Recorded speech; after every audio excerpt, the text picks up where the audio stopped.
November 26 నుంచి పెళ్లిళ్లు, శుభకార్యాలకు బ్రేక్. ఇక కొత్త సంవత్సరం 2026 ఫిబ్రవరిలోనే పెళ్లి ముహూర్తాలు.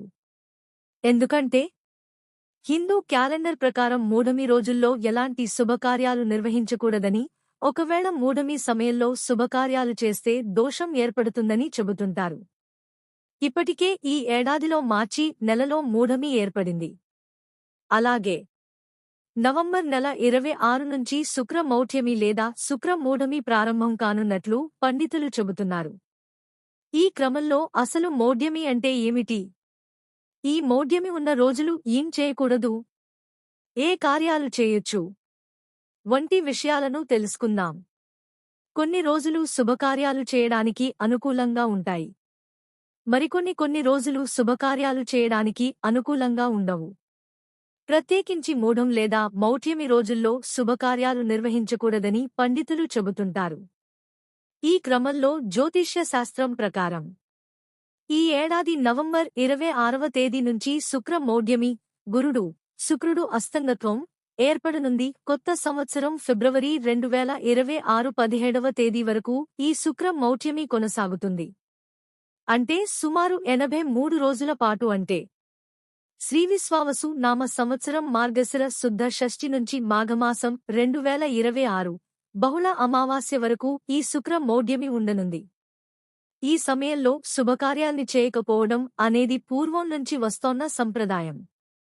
కాబట్టి మాఘమాసం వచ్చే వరకు వివాహాది కార్యక్రమాలకు శుభ ముహూర్తాలు లేనట్లే అని పండితులు చెబుతున్నారు.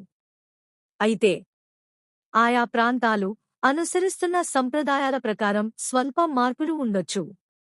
శుక్ర మౌఢ్యమి అంటే మూఢమి అంటే శూన్యం లేదా చీకటి అని అర్థం.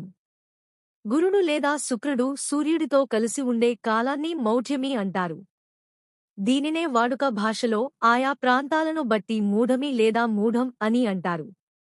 నవగ్రహాల్లోని గురుడు, శుక్రుడు గమనం చేస్తున్న క్రమంలో సూర్యుడికి దగ్గరగా వచ్చినప్పుడు అవి తమ కాంతిని కోల్పోవడం ద్వారా చీకటి లేదా మూఢమి సంభవిస్తుంది.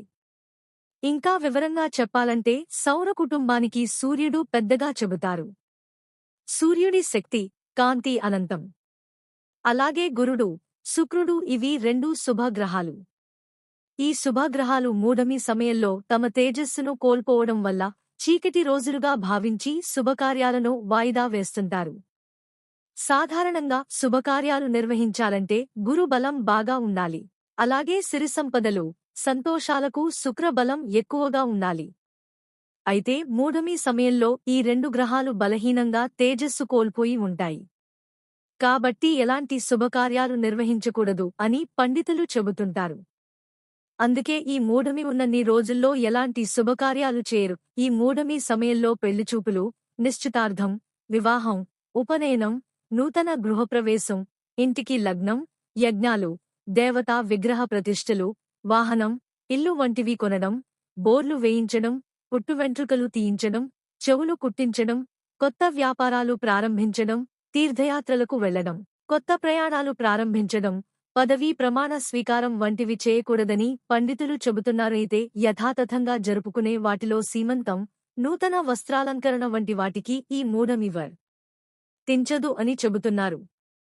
ఈ కార్యక్రమాలకు నమ్మకమైన పండితులను సంప్రదించి నిర్వహించుకోవచ్చు అని చెబుతున్నారు.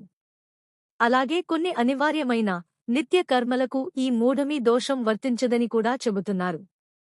వాటిలో ప్రధానంగా రోజువారీ ప్రయాణాలు, నిత్యపూజ, అభిషేకం, నవగ్రహ శాంతి, సీమంతం, నామకరణం, అన్నప్రాసన వంటి కార్యక్రమాలు, చాతుర్మాస్య వ్రతాలు వంటివి ఈ శుక్ర మౌఢ్యమి రోజుల్లో వచ్చినా కూడా నిరభ్యంతరంగా చేయవచ్చని చెబుతున్నారు.